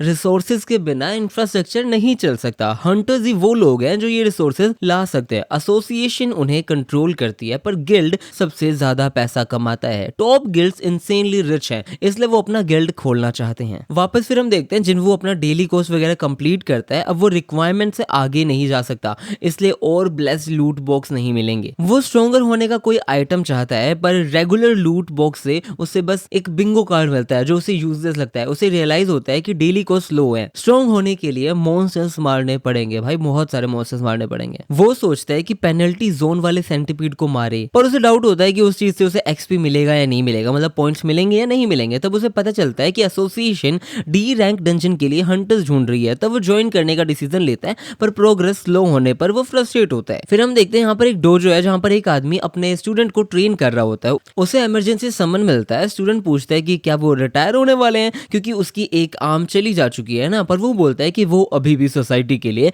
कंट्रीब्यूट करना चाहता है। हम किम को फैमिली के साथ देखते हैं। उसे भी इमरजेंसी समन मिलता है। उसकी वाइफ बोलती है कि वो हंटर का काम छोड़ दे और वो साफ साफ याद दिलाती है कि वो लास्ट रेड में ऑलमोस्ट मर गया था। पर किम बोलता है कि घर चलाने के लिए भी कुछ तो जरूरी है और वो ठीक होगा, इट्स ओके यार। और हंटर्स गिल्ड के अंदर चोई और बैक की बात हो रही होती है। बैक अपसेट है कि चोई ने उसके लिए एसोसिएशन इंटरव्यू अरेंज किया। बैक को लगता है कि टाइम वेस्ट हुआ है यार ये सब। इस पर चोई बोलता है कि वो खुद नहीं जा सकता था क्योंकि वो इतना लाइकेबल है नहीं, लोग इतना पसंद नहीं करते। फिर चोई बैक को बताता है कि जो हान है ना वो अपना गिल्ड खुद ही लॉन्च करने वाला है। बैक बोलता है कि उसे पहले से पता है। तब चोई उससे पूछता है कि उसने उसे मिलने के लिए क्यों बुलाया था, जरा बताओगे। फिर हम देखते हैं जियो की उसकी मदर का कॉल आता है। वो परेशान है और बोलती है कि जियो हंटर का काम छोड़ दिए। जियो गुस्सा हो जाती है और कॉल कट कर देती है। वो अपने ऊपर डाउट करने लगती है पर फिर भी ट्राई करने का डिसीजन ले लेती है। तब उसे भी एक इमरजेंसी समन मिलता है और वो भी उसके लिए निकल जाती है शायद। फिर हाइन चोई से मिलती है और उसे बताती है कि यूजिन ने, मतलब यूजिन की जो गिल्ड है, उसके पापा ने उसे गिल्ड मास्टर बनने का ऑफर दिया था पर उसने मना कर दिया। चोई ये सुन के खुश होता है। वो बताती है कि उसने बैक को भी बिल्डिंग में देखा और वो पूछती है कि आप लोग क्या बात कर रहे थे, जिसपे हम देखते हैं यहाँ पर ये चोई बताता है कि बैक उसे जीजू आइलैंड के बारे में बताता है जहाँ उनकी रेड बिल्कुल फेल हो गई थी और जिसे सब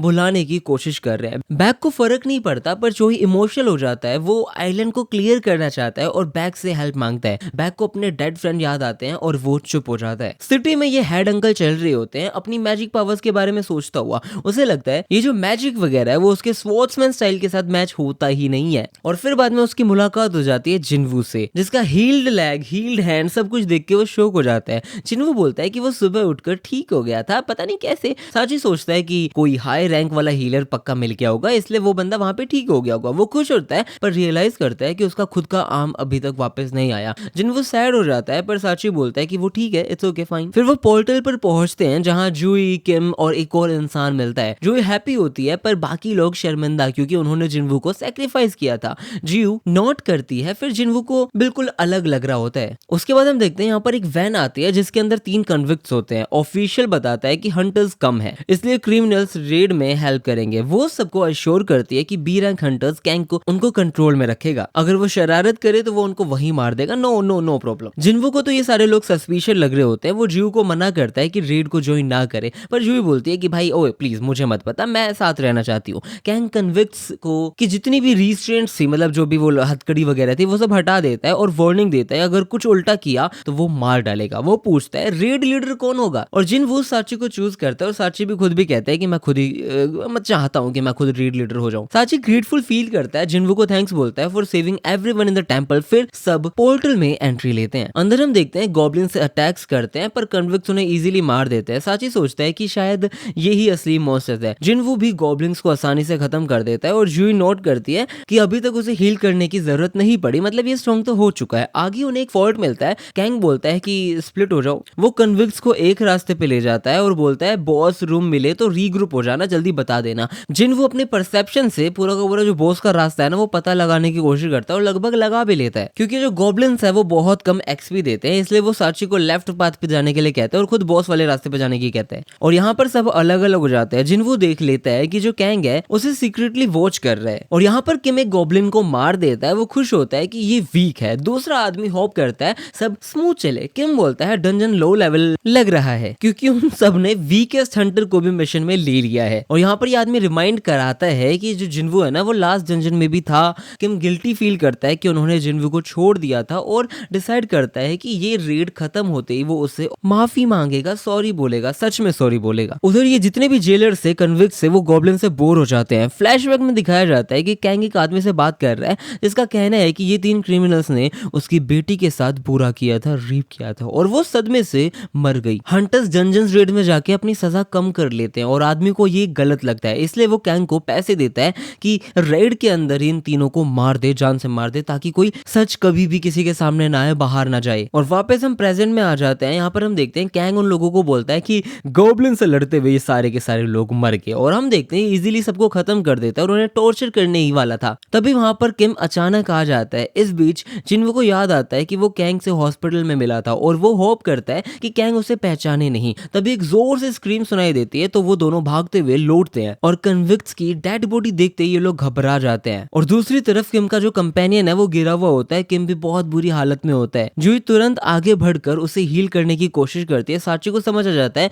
कि उसे ब्लेड से अटैक किया गया है, गॉब्लिन से नहीं मारा। किम सोचता है वो बच नहीं पाएगा, लेकिन जिन वो उसकी फैमिली याद दिलाता है और वो कहता है कि चाहे कुछ भी हो जाए तुम्हें जाना ही पड़ेगा और अगर तुम मर गए तो वो अपना ग्रज किसके ऊपर रखेगा, किसने उसे छोड़ा था, तुम पे तो रखना चाहता है। किम विश करता है कि वो बेटर सिचुएशन में सॉरी बोल पाता, लेकिन वो माफी मांगते मांगते धीरे धीरे चला जाता है, मर जाता है। और यहाँ पर कैंग उन्हें ऊपर से देख रहा होता है और उनके ऊपर अटैक की तैयारी कर देता है, लेकिन जिन वो उसका हाथ पकड़ लेता है। कैंग इंप्रेस्ड हो जाता है, लेकिन साची शॉक्ड होता है कि एसोसिएशन का बंदा ऐसा कैसे कर सकता है। साची उसे हैंडल करने की तैयारी करता है क्योंकि उसे लगता है जिनवू स्ट्रॉन्ग नहीं है और जो जू है उसे बफ करती है। कैंग हायर रैंक होते हुए भी सोचता है असैसिन्स की डिफेंस लो होती है और वो साची को मेज होते हुए भी बुरी तरह स्वॉर्ड यूज करने के ऊपर बुरी तरह टोट मार रहा होता है, मजाक उड़ा रहा होता है, लेकिन उसके स्किल्स को एक्नॉलेज भी करता है। साची हिट खा जाता है पर जूही तुरंत उसे हील कर देती है और कैंग इरिटेट हो जाता है, सोचता है पहले हीलर को ही खत्म करेगा। वो सीधा जूही पर रश कर देता है पर साची उसको रोक देता है, बोलता है कि स्पोर्ट्समैनशिप में वो पीछे नहीं हटने वाला। लेकिन कैंग की स्पीड इतनी ज्यादा होती है कि साची हर तरफ से कट हो जाता है।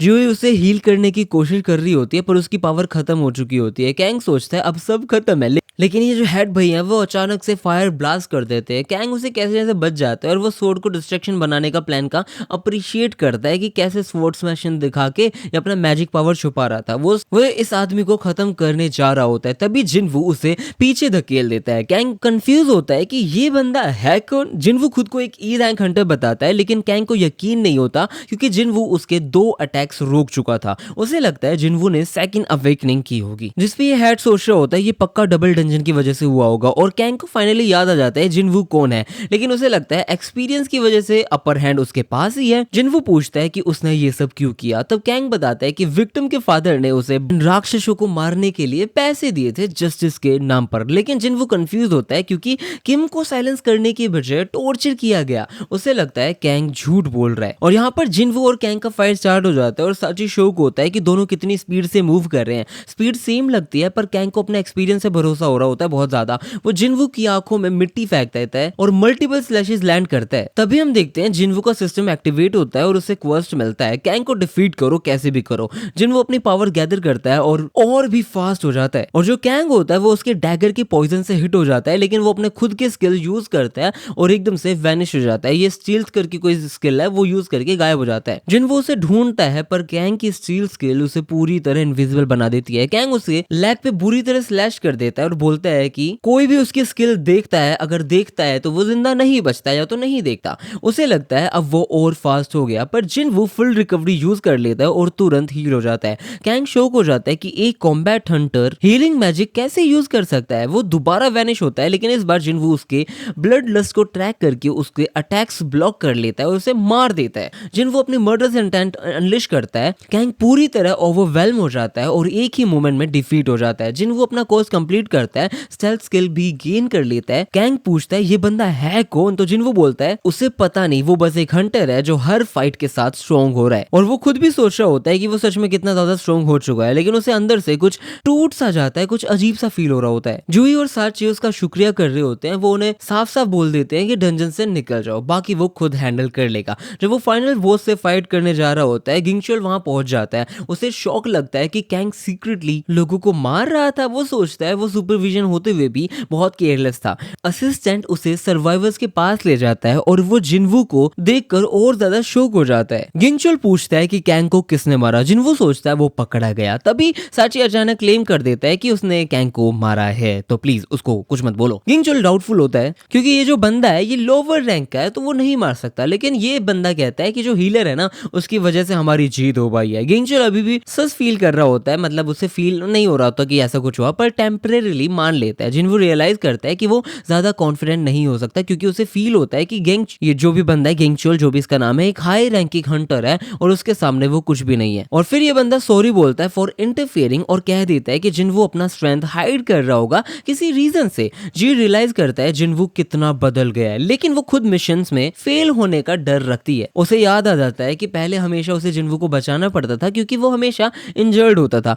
वो उसे डिनर का प्रॉमिस याद दिला देती है और एसेंस स्टोन्स वापस कर देती है और बोलती है कि वो रिटायर हो रही है ताकि पेरेंट्स के साथ रह सके। वो उसे बोलती है कि कभी फ्री टाइम मिले और वहां पे आए तो प्लीज मेरे से मिलियो, और अलविदा कहकर वहां से निकल जाती है। जिन्वू को गिंगचोल की वार्निंग याद आ जाती है कि जो डांसुक है उसका भाई उसके पीछे लगा हुआ है। वो डांसू को एक एस रैंक हंटर के रूप में पहचानता है। गिंगचोल बताता है कि डांसू को सच से कोई मतलब नहीं है, वो उन सब के पीछे आएगा जो डांसू के साथ था जब वो मरा। लो कानून या फिर लोग या फिर कोई भी एस रैंक हंटर्स के सामने कुछ भी नहीं है, बेबस है। इसलिए वो जिन्वू को बोलता है कंट्री छोड़ के चला जाए, यही सोच ले भाई। जिन्वू रियलाइज करता है कि उसे और स्ट्रॉन्ग बनना पड़ेगा। कुछ टाइम बाद हम देखते हैं जिन्वू यूजिन के साथ एक सरंक डंजन रेड करने की तैयारी कर रहा होता है। यूजिन बताता है कि उसने एक स्ट्राइक टीम बनाई है जिसमें सब यूजलेस हंटर्स हैं क्योंकि उन्हें फाइट करना ही नहीं आता, नहीं करनी भी नहीं पड़ेगी। जिन्वू को शौक लगता है कि उसने एक माइनर को रिक्रूट किया है, लेकिन यूजिन बोलता है फर्क नहीं पड़ता। एक लड़की जिसका नाम सोंगी होता है वो आती है, वो बोलती है कि हंटर का काम करने लायक है। भाई मैं हूँ, बिल्कुल लायक हूँ। और क्वेश्चंस पूछने पर पता चल जाता है कि ये एक ई रैंक है और उसकी कोई भी एक्सपीरियंस रेटिंग कुछ भी नहीं है। जिन्वू सब हंटर्स को बाहर रुकने के लिए बोल देता है और वो कहता है कि यूजिन डंजन्स क्लियर करेंगे। और एक हंटर उससे पूछता है कि सच में क्या वो सीरियस है, सबको 3 मिलियन दे रहा है सिर्फ कुछ ना करने के लिए। यूजिन कंफर्म करता है और बोलता है कि किसी को डील के बारे में बताया तो 10x फाइन देना पड़ेगा और उसके अलावा तुम्हारा कोई भी काम नहीं है। यूजिन नया आर्मर पहनता है रेड के लिए, लेकिन जिन्वू उसे पॉक करता है और वो सीधा गिर जाता है। जिन्वू बोलता है आर्मर उतार दो, मूव ही नहीं कर पाओगे वरना। वो फिर बाद में गेट में एंटर कर लेता है और सब सोच रहे होते हैं कि ये लोग पागल है, लो रैंक होके डंजन कैसे क्लियर करेंगे। पर सिर्फ एक घंटे के बाद यूजिन बाहर आ जाता है और सबको पता चल जाता है कि डंजन क्लियर हो चुके हैं, बॉस मर चुका है। सब शौक होते हैं कि ये बॉस को कैसे हरा रहे हैं, भाई क्या बात है। वो अगले गेट की तरफ बढ़ते हैं और यूजिन बताता है कि आज 3 डंजन्स क्लियर कर रहे हैं, सबको टोटल 9 मिलियन मिलेंगे, मजे करो। रेड्स के दौरान हम देखते हैं जिन्वू काउंटलेस मॉन्स्टर्स को आसानी से डिफीट कर देता है और लेवल अप होता जाता है। यूजिन नोटिस करता है कि जिन्वू न्यू स्किल्स यूज कर रहा है, स्ट्रेल्थ बहुत काम आ रहा है, इनविजिबल होके फाइट कर सकता है वो बंदा। लूट यूजिन ले लेता है और जिन्वू फील करता है कि उसके पास इनफ माना है, तो वो इंटेलेक्ट इंक्रीज करने के लिए सोच रहा होता है या फिर कर ही लेता है। तभी हम देखते हैं एक नोटिफिकेशन आ जाती है जिसमें रिक्वायर्ड लेवल रीच हो चुका है। अब वो जॉब चेंज कोर्स एक्सेप्ट कर सकता है। व्हाइट टाइगर गिल्ड में मैनेजर सैंग को पता चल जाता है किसी ने 150 मिलियन देकर सिरंग गेट्स, जितने भी सी रैंक वाले गेट्स है ना, उन सब के राइट्स ले लिया। असिस्टेंट यूजिन की स्ट्राइक टीम के बारे में बताता है और सैंग सोचता है ये बंदा पागल है क्या। मेंबर्स चेक करते वक्त संग को जिन्वू दिखाई देता है और वो इंस्टेंटली इंटरेस्टेड हो जाता है। संग को लगता है जिन्वू ने रीअवेकन किया है। वो असिस्टेंट को बताता है कि जिन्वू 3 बड़े डिजास्टर से बचा है जहां बहुत हंटर्स मर गए, मतलब वो डेफिनेटली स्ट्रॉन्ग हुआ है। तब वो उसे ढूंढने निकल पड़ता है। वो यूजिन की टीम को पिकनिक करते हुए देखता है। तब सोंग उसे बोलता है एरिया ऑफ लिमिट्स है, इधर नहीं आना, इधर नहीं आना। जिस पे संग इससे पूछता है कि जिन्वू कहाँ है। वो समझ जाता है कि जो जिन्वू है ना वो डंजन्स को सोलो क्लियर कर रहा है। उसे लगता है कि ये बंदा बहुत ज्यादा डेंजरस है। वो यहाँ से निकल जाता है। थोड़ी देर बाद जिन्वू गेट से बाहर आता है और यूजिन से एक दिन ऑफ मांग रहा होता है, छुट्टी मांग रहा होता है। पर यूजिन बोलता है कि उसने एक रिजर्व डंजन अभी बाकी है यार, वो कैसे, उसको कैंसिल किया तो पैसे वापस नहीं मिलेंगे। और फिर ये लोग थोड़ी सी और बात डिस्कस करते हैं। फिर हम पहुंच जाते हैं चोई के सीन पे, जैसे जीजू आइलैंड रेड का नाइटमेयर आ रहा होता है। वो रियलाइज करता है अब प्लान का एग्जीक्यूट करने का टाइम आ चुका है। वापस जिन्वू के पास संग उसे मिलने के लिए कैफे में बुलाता है। फिर पूरा इंट्रोडक्शन हो जाता है और यहाँ पर संग बताता है साफ साफ कि वो व्हाइट टाइगर गिल्ड उसे हायर करना चाहती है और वो यूजिन से डबल पे करेगी। जिन्वू पूछता है कि गिल्ड की वर्थ क्या है। संग बोलता है कि 50 बिलियन के आसपास। जिन्वू बोलता है वो अफोर्ड नहीं कर सकते क्योंकि यूजिन ने उसे 30 बिलियन की बिल्डिंग ऑफर किया है। और संग ये बात सुन के बिल्कुल शॉक हो जाता है। जिनवू जाने लगता है पर पूछता है संग को उसके बारे में पता कैसे है, वो कैसे पता चला। तभी वो वैनिश हो जाता है, संग पैनिक हो जाता है और इसी टाइम पे जिनवू सिंपली उसको हल्का सा स्लैश कर देता है। वो रियलाइज करता है जिनवू स्टेल्थ स्किल यूज कर रहा है, इसलिए संग तुरंत सॉरी बोल देता है और कहता है कि उसका कोई बुरा इंटेंशन नहीं था। वो बताता है कि उसे जिनवू का नाम तब मिला जब वो डंजन मार्केट के बारे में रिसर्च कर रहा था। गिल्ड को एस रैंक डंजन चाहिए होते हैं रूकीज को ट्रेन करने के लिए, और मेरे हिसाब से एस रैंक नहीं सी रैंक की बात कर रहा है। एस रैंक नहीं चाहिए भाई, सी रैंक चाहिए। लेकिन जो यूजिन है ना, उसने ऑलरेडी सभी डंजन्स के राइट परचेज कर लिए थे। वो और उसका असिस्टेंट ही सिर्फ जिनवू के बारे में जानते हैं। जिनवू सैंग को वॉर्न कर देता है कि वो लो प्रोफाइल में रहना चाहता है, इसलिए उसको ज्यादा परेशान वगैरह मत करो। अगर उसको ऐसे कभी किसी को पता चला कि कहीं संग जिनवू के बारे में किसी को पता चलता है तो ये बंदा सीधा सीधा इनके पास आएगा, क्योंकि इसने सिर्फ इनको बताया। संग प्रॉमिस करता है कि वो अपना मुंह बिल्कुल बंद रखेगा और जिनवू उसकी जान बख्श देता है। और ये साफ साफ ये भी बता रहा होता है कि उसको है ना अपनी टीम का कुछ गोल है वो पूरा करने तक जितने भी सी रैंक या फिर जो जितने भी ये रैंक वाले गेट्स हैं उनको मोनोप्लाइज करना होगा। और फिर बाद में जिनवू क्या करता है, 3 गेट्स को 900 मिलियन वॉन में बेचने का सिंपली ऑफर देता है। लेकिन संग को ये प्राइस काफी ज्यादा लगता है, इसलिए वो 600 मिलियन ऑफर करता है। जिनवू जिस पे फाइनली अग्री कर लेता है। जाने से पहले जिनवू क्या करता है, उसको बोलता है अपना मुंह खोलो, और मुंह खोलते हीलिंग पोशन उसको दे देता है। संग पूछता है कि क्या जिनवू उसे ट्रस्ट करता है, लेकिन जिनवू बस कहता है मुंह बंद रखना। जिनवू फिर बाद में घर लौटता है और यहाँ पर यूजिन उसे बताता है कि संग ने 600 मिलियन भेज दिए। वो पूछता है कि उसने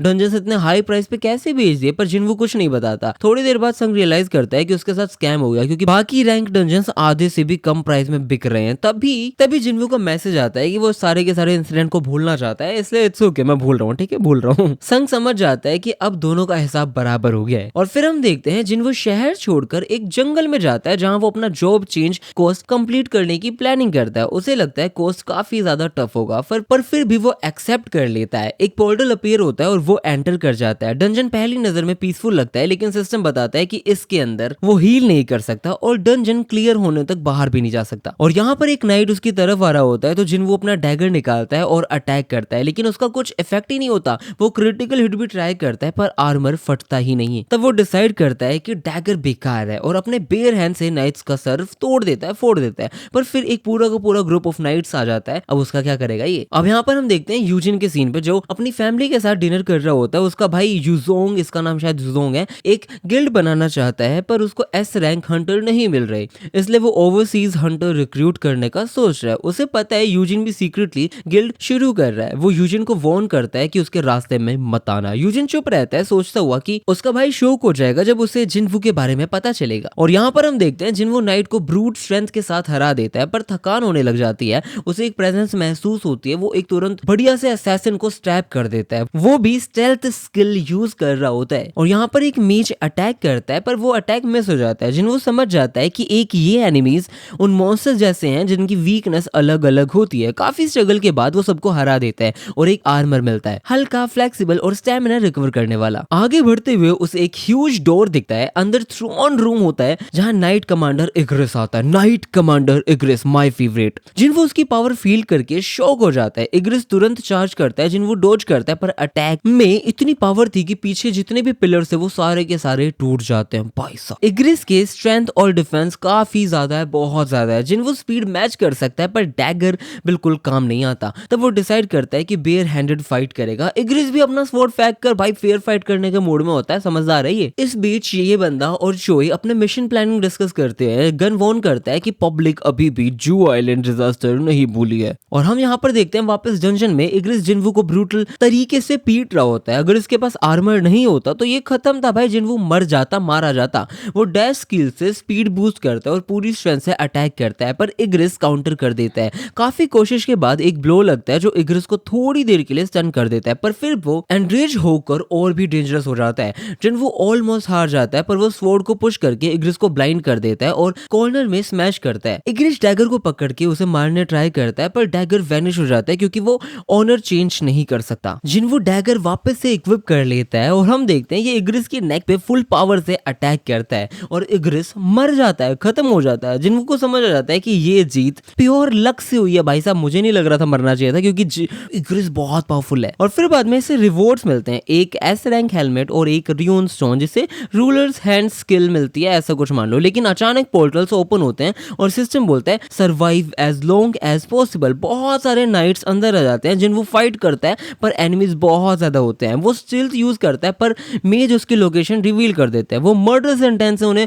स्टन करता है, पर माना खत्म हो जाता है। कुल मिला के फंस चुका है। सिर्फ 5 मिनट सर्वाइव करता है, एक हिट से टेलीपोर्टेशन स्टोर गिर जाता है। अब कोई एस्केप ही नहीं है, तो वो फाइट कंटिन्यू करता है जब तक स्टेमिना और एचपी ऑलमोस्ट 0 नहीं हो जाता। वो गिर जाता है, अपनी पुरानी जिंदगी याद कर रहा होता है। एसोसिएशन में पता चलता है कि जो प्रीवियस जीजू आइलैंड वाली रेड है ना, वो एक डिजास्टर थी, जिसपे ये सर कहते हैं कि उन्हें अपना फेयर ओवरकम करना ही पड़ेगा, कोई ऑप्शन नहीं है। और यहाँ पर डंजन में जिन्वू का डेली कॉस्ट एक्सपायर हो जाता है, पेनल्टी मिलती है और वो पेनल्टी जोन में टेलीपोर्ट हो जाता है बिल्कुल लास्ट सेकंड। भाई ये मर जाता, वरना वहां पे जाइंट सेंटिपीड उसे घेरती हैं भाई, बुरी तरह उसके पीछे पड़ जाती है, पर वो सबको मार देता है और बहुत लेवल अप करता है। उसे नाइट किलर डैगर मिल जाता है, आर्मर्ड मॉन्स्टर के अगेंस्ट एक्स्ट्रा डैमेज दे देता है। वो रूलर्स हैंड स्किल भी एक्टिवेट कर लेता है। टाइमर खत्म होता है और वो वापस डंजन आ जाता है, रेडी फॉर राउंड 2। और इस बीच जो चोई की टीम है वो जीजू आइलैंड के पास स्ट्रॉन्ग मानर अटैक करती है, जिन्वो नाइट्स को इजीली मार देता है, पर जो एक्सपी है वो नहीं मिल रहा है। तब वो समझता है कि ये समन मॉन्स्टर्स है। वो एक मेज को मार देता है और उसके समन नाइट्स डिसअपीयर हो जाते हैं। फिर वो रूलर्स हैंड से एक और मेज को खींच लेता है। रिमेनिंग मेजेस एक जाइंट गोलम समन करते हैं, पर जिन्वो डॉज करके सबको डिस्ट्रॉय कर देता है। और हम देखते हैं 4+ घंटे सर्वाइव करने के बाद जॉब चेंज कॉस्ट कंप्लीट हो जाता है, उसे नेक्रोमेंसर क्लास मिलती है। नेक्रोमेंसर भाई साहब, नेक्रोमैंकर बोलो, नेक्रोमेंसर बोलो, बहुत बढ़िया क्लास है। पहले वो रिजेक्ट करने वाला होता है क्योंकि उसने इंटेलेक्ट में पॉइंट्स वगैरह नहीं डाले, लेकिन सिस्टम बताता है कि ये एक हिडन क्लास है, तो वो एक्सेप्ट कर लेता है। एक्स्ट्रा परफॉर्मेंस की वजह से क्लास अपग्रेड होकर शैडो मोनार्क बन जाती है। शैडो मोनार्क भाई, इसकी मांगा मजा आ जाएगा, मैं करूंगा एक्सप्लेन, मैंने तो सोच रखा है, मानवा करूंगा। उसे नाइट्स की आवाजें सुनाई देने लग जाती हैं, वो उनके शैडोज एक्सट्रैक्ट कर सकता है। कमांड देता है अराइज, ARISE, अराइज। नाइट्स उसके सोल्जर बन जाते हैं और वो इग्रिस को शैडो बनाने के लिए ट्राई करता है। पहले 2 अटेम्प्ट्स फेल हो जाते हैं और ये बंदा तीसरी बार कोई बहुत बढ़िया प्यारी सी बातें करता है कि किसी और को क्या सपोर्ट करोगे, मुझे करो। इस फालतू गद्दी को कब तक बचा के रखोगे, मुझे बचाओ, मैं तुम्हारा राजा बनने के लिए आ चुका हूं। और ये पूरे कंसंट्रेशन से ट्राई करता है और कहता है अराइज, और इग्रिस उसका लॉयल सोल्जर बन जाता है। बाद में ये वाला सीजन हो जाता है खत्म खत्म खत्म। आई होप आप सबको अच्छा लगा। इस पर अगर रिस्पॉन्स अच्छा हुआ तो सीजन 2 लेके आऊंगा। रिस्पॉन्स अच्छा मतलब मैं बहुत ज्यादा भी नहीं एक्सेप्ट कर रहा, 500 लाइक ही एक्सपेक्ट कर रहा हूँ, वो मुश्किल है बहुत ज्यादा, लेकिन इतना तो कर रहा हूँ। बाकी वीडियो अच्छी लगी तो प्लीज लाइक कर दो, इस चैनल पे नए तो सब्सक्राइब कर दो, बेल नोटिफिकेशन ऑन कर दो, कमेंट करके मुझे बता दो वीडियो कैसी लगी कैसी नहीं लगी। इसमें मैंने कई गलतियां करी है मुझे पता है, बट प्लीज मेरे को जल्दी से जल्दी एनीमे खत्म करना है ताकि मैं इसकी मानवा जो भी है वो लेकर आऊं, क्योंकि मैंने तो पूरी पढ़ी हुई है और एक नंबर है। अब मुझे पता है बहुत सारे लोग बोलेंगे क्यों करनी है, but I am just trying to do what I like. मेरे को अच्छा लगता है, सोलो लेवलिंग काफी अच्छी लगी थी मुझे। तो हाँ बस, thank you so much for watching my video. मिलते हैं नेक्स्ट वीडियो में, बाय।